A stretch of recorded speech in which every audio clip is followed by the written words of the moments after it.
Highlight कर दो। Morning students, today is a chapter class 8, chapter number आपका है chapter number 16 light. Suppose you are in dark room, can you see object in the room, can you see object outside the room, explain. जो अगर आप dark room में होंगे और अभी कोई ऑब्जेक्ट रखा हुआ है, क्या आप ऑब्जेक्ट रूम का अंदर अंदर वाले रूम के अंदर जो डार्क रूम में ऑब्जेक्ट रखा होगा कोई भी चीज़, सपोज कर लीजिए कोई बॉक्स रखा है अंदर और एक बॉक्स बाहर रखा है, तो आप बाहर वाला बॉक्स अंदर का देख पाएंगे या अंदर वाला बॉक्स देख पाएंगे, ये बताना। देखिए इसको आंसर कह रहा है आपका, if we are in dark room, अगर हम डार्क रूम में रहेंगे बिल्कुल अंधेरे में, then it is not possible to see the object in the room, तो हमारे लिए पॉसिबल नहीं है कि हम रूम के अंदर रखा हुआ ऑब्जेक्ट देख सकें। However object outside the room are visible to us, मगर हम अंदर से जब बाहर की चीज़ देखेंगे, जो बाहर ऑब्जेक्ट रखा हुआ हमें आसानी से दिख जाए। An object become visible when light reaches our I after being reflected from the object, और हमें वो ऑब्जेक्ट बाहर वाला तब दिखेगा जब उस पर लाइट पड़ने के बाद हमारे आंखों पे रिफ्लेक्ट हो, उससे रिफ्लेक्ट होने के बाद हमारे आंखों पे उसकी लाइट पड़ेगी, तो हम उस ऑब्जेक्ट को देख सकेंगे। If there is no light in the room, then the object inside the room can not be reflected any light, और अगर रूम के अंदर कोई लाइट नहीं है तो उस ऑब्जेक्ट जो बॉक्स है वो अपनी लाइट को रिफ्लेक्ट नहीं कर पाएगा, और रिफ्लेक्ट होकर हमारी आंखों तक नहीं पड़ पाएगी लाइट वो, तो हम उस ऑब्जेक्ट को रियली विजिबल हमें वो ऑब्जेक्ट नहीं हो पाएगा या हम उसे देख नहीं पाएंगे। Hence we can not see the in dark room, तो इसका मतलब ये हुआ कि हम डार्क रूम में नहीं देख सकते कोई भी object. If there is present outside the room, if there is light present, अगर लाइट बाहर है तब, in case of light, if the light is present outside the room, then we can see object outside the room, तब ही हम बाहर के object अंदर रूम से डार्क रूम से देख पाएंगे, अगर बाहर लाइट है तब।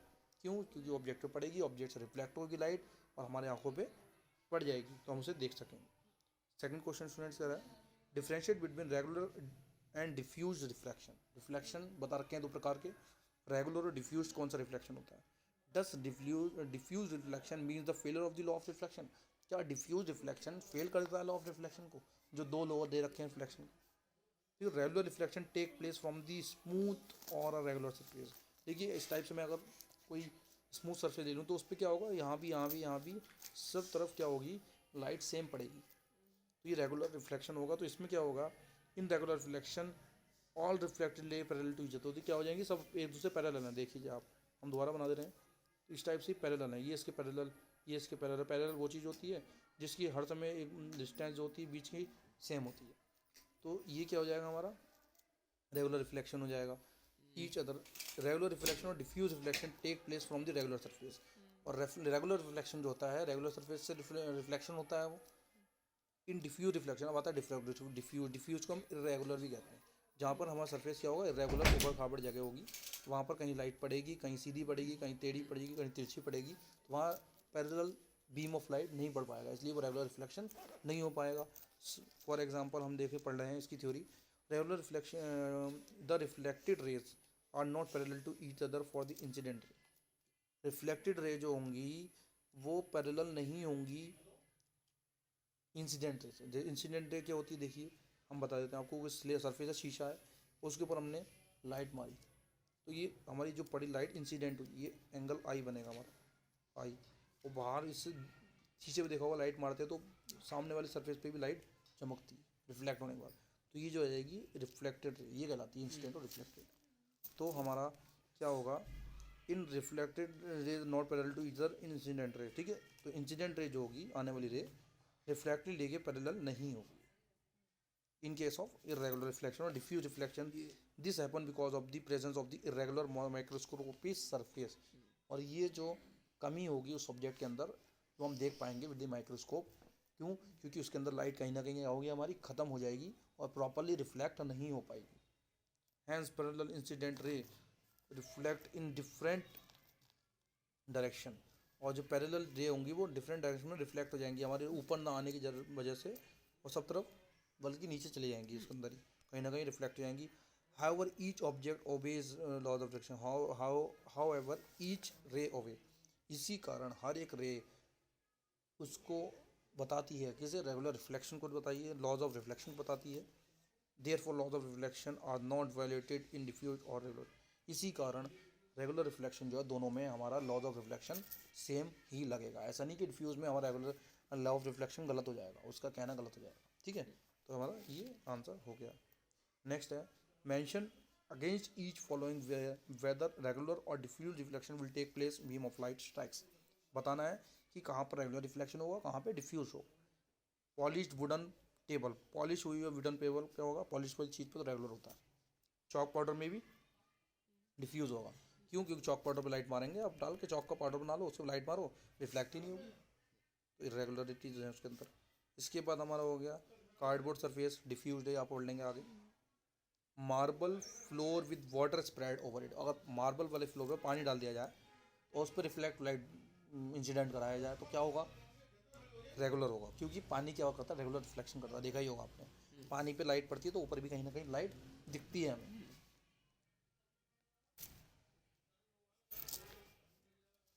मिरर, मिरर पे तो भाई रेगुलर होता ही है, हमें पता ही। नेक्स्ट है पीस ऑफ पेपर, डिफ्यूज हो जाएगा, पेपर पे नहीं होती है। नेक्स्ट है हमारा question state laws of reflection. देखिए ये इंपॉर्टेंट क्वेश्चन है आपका कि लॉज ऑफ रिफ्लेक्शन क्या कहता है। लॉज ऑफ रिफ्लेक्शन हमारे दो लॉ बताए गए हैं। पहला लॉ है angle of reflection is always equal to angle of incident. मैंने बताया था आपको एंगल ऑफ रिफ्लेक्शन ये, और ये वाला इंसिडेंट आई, एंगल आई और एंगल आर क्या होते हैं, दोनों बराबर होते हैं। पहला लॉ ये हो गया। दूसरा लॉ क्या हो गया, incident ray, reflected ray and the normal reflective surface at the point of incident all lie in the same plane. तो क्या इंसिडेंट रे, नॉर्मल और रिफ्लेक्टेड रे क्या होती है, सेम प्लेन पे पड़ती हैं, यानी कि एक ही प्लेन पे होती हैं। ये जो इंसिडेंट रे, रिफ्लेक्टेड रे और नॉर्मल क्या होंगी, नॉर्मल का बनता है, ये बनता है यहाँ से, ठीक है, ये नॉर्मल होती है, normal.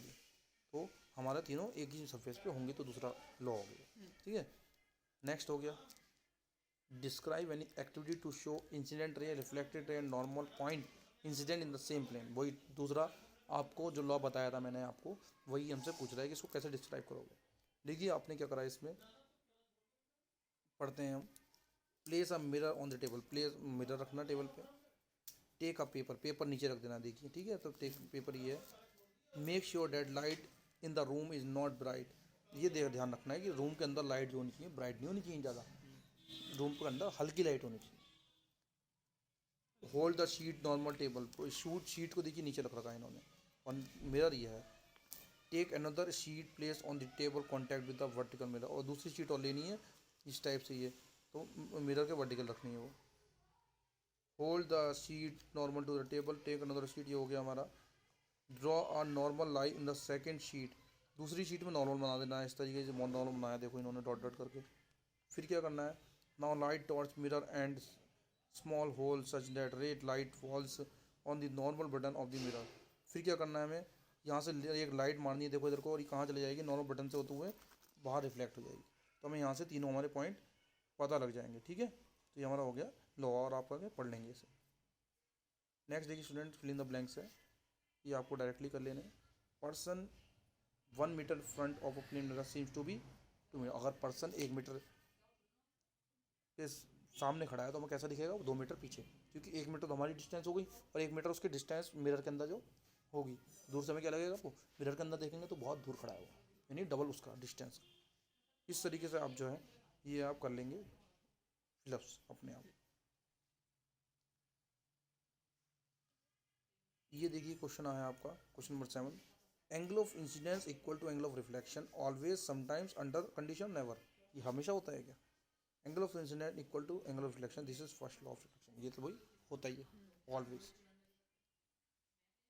Image formed by plane mirror, कैसी इमेज बनाता है image, plane mirror behind the mirror और same size of the object, इस टाइप से मिरर बनाता है। ठीक है, तो image formed by the plane mirror in the same size of the object, same size of the object, object का जैसा साइज होता है वैसी इमेज बनाता है। ठीक है, इस टाइप से आपका बी वाला आंसर ठीक हो गया।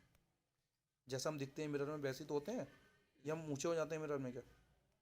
नेक्स्ट है describe construction of kaleidoscope. Kaleidoscope देखा ही होगा, उसके अंदर एक सिलेंड्रिकल शेप का बना लेते हैं, उसके अंदर मिरर लगा देते हैं चारों तरफ, तो जो चीज़ हमारे सबसे आगे होती है छपुई, वही सब लास्ट में हमें दिखती है, तो उसकी शेप दिखती है रिफ्लेक्शन होने के बाद। तो आप भी देखें,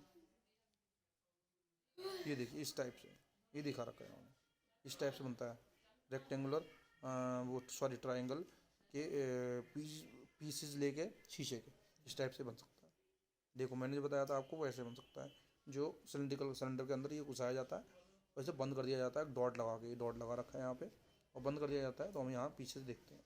तो ये इस टाइप से हमारा क्या दे रखा है, ये हम बना सकते हैं, मे भी बन सकता है। तो आपको कौन सा है इसमें ये तीनों ABCD दे रखा है इन्होंने। Draw labelled sketch of human I. Human आई का देखिए हमें पता ही है कि ह्यूमन आई, थोड़ा समझा दे रहे हैं आपको।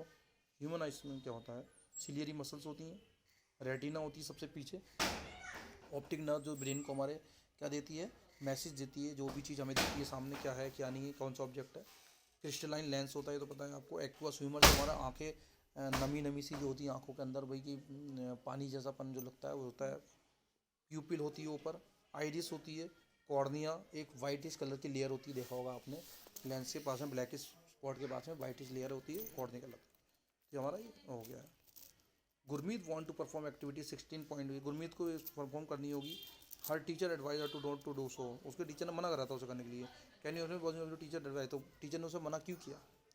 लेज़र लाइट हार्मफुल, देखो लेज़र हाइट की, अब पहले तो हमें देखना है कि एक्टिविटी कौन सी थी। तो 16.18 जो थी लेज़र लाइट वाली थी। तो लेज़र लाइट जो होती है हमें पता है हार्मफुल होती है बहुत ज़्यादा, आंखों पड़ जाए तो हमारा क्या हो जाता है, वो आंखें डैमेज भी हो सकती हैं, बेकार भी कर सकती है। It can cause damage to the retina, देखिए आगे नहीं आ गया। एंड ब्लाइंडनेस, हमें अंधा भी कर सकती है, ब्लाइंड मतलब अंधा भी कर सकती है। Hence advisable not to look laser beam directly, तो इसलिए टीचर ने मना करा था कि बच्चा था वो, और बच्चे को लेज़र बीम आराम से अगर वो करेगा तो ज़रूर देखेगा भी, तो वो इसलिए टीचर ने उसे एडवाइस दी थी कि वो ना ये एक्सपेरिमेंट करे लेज़र लाइट का। नेक्स्ट है how explain how you can take care of your, simple सी चीज़ है भाई, कैसे केयर करेंगे। Visit an eye specialist regularly, भाई हर एक 5-6 महीने में, 1 साल में जाना चाहिए रेगुलर आई डॉक्टर के पास, स्पेशलिस्ट पर। Avoid reading of dim light में नहीं पढ़ना चाहिए। वेरी ब्राइट लाइट, बहुत तेज लाइट में भी नहीं पढ़ना चाहिए। तीसरी चीज़, avoid direct exposure of sunlight to the eye, sunlight को डायरेक्ट नहीं देखना चाहिए। Clean your eyes with cold water, ठंडे पानी से ही धोना चाहिए आँखों को, गर्म पानी से नहीं धोना चाहिए। और स्मॉल इंसेक्ट्स इनको निकाल देना चाहिए, इंसेक्ट जो गिर जाते हैं। Do not rub your eye lens, वो ख़राब हो जाता है रब करने से। Maintain distance from at least 25 centimetre, पढ़ते टाइम 25 सेंटीमीटर डिस्टेंस होनी चाहिए बुक की या जो भी है, ठीक है। What is angle of incident, the next question है what is angle of incident is the reflected ray is an angle of 90, अगर रिफ्लेक्टेड रे हमारी 90 डिग्री है तो इंसिडेंट एंगल कितना होगा। रिफ्लेक्टेड ये हो गई, मान लीजिए रिफ्लेक्टेड ये प्लेन है, रिफ्लेक्टेड रे ये हो गई 90, तो इंसिडेंट कितना हुआ होगा, ये एंगल कितना होगा, ये तो रिफ्लेक्टेड होगी, ठीक है। तो आपको बताना है if the reflected ray is at angle 90 degree, reflected 90 degree होगी तो एंगल ऑफ इंसिडेंट भी क्या होगा, 90 ही होगा। Then angle of incidence is 45 degree होगा, सॉरी, ठीक है। 45 डिग्री से हम जो अगर लाइट मारेंगे तो 90 डिग्री में रिफ्लेक्ट होगा, डबल हो जाएगा उसका। Angle of equal to angle of reflection, incident equal to angle of reflection होता है, हमारा लॉ होता है। Therefore angle of incidence angle of reflection equal to 90/2, कितना हो जाएगा 45 डिग्री।